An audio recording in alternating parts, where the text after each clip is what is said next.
Stove పైన ఒక బాండి పెట్టి దాంట్లో కొంచెం పల్లీలు, ఎండిన కొబ్బరి, ధనియాలు, నువ్వులు, గసగసాలు, ఇంకా కొంచెం జీలకర్ర, ఎండుమిర్చి అనేది వేసుకొని బాగా కలిపి పక్కన ఉంచుకోవాలి. ఆ తర్వాత మనం వంకాయ అనేది బాగా కడిగి పక్కన ఉంచుకొని, ఇప్పుడు ఇది చల్లారిన తర్వాత ఒక మిక్సీ జార్ తీసుకొని దాంట్లో కొంచెం అల్లం వెల్లుల్లి, పట్ట, లవంగా, కొంచెం 2 పచ్చిమిర్చి వేసుకొని కొంచెం గ్రైండ్ చేసి, ఆ తర్వాత మళ్ళీ దాంట్లో ఒక ఆనియన్, ఒక టమాటో, పసుపు, కారం, ఉప్పు వేసుకోవాలి.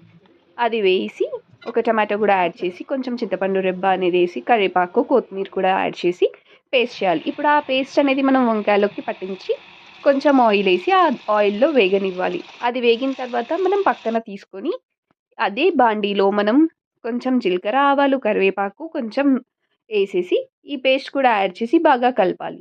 మనం వేయించుకున్న వంకాయ కూడా వేసి బాగా కలపాలి. ఆ తర్వాత కొంచెం వాటర్ యాడ్ చేసుకొని కలిపితే అంతే, సింపుల్. నూనె తెల్లే వరకు ఉంచుకుంటే వంకాయ రెడీ.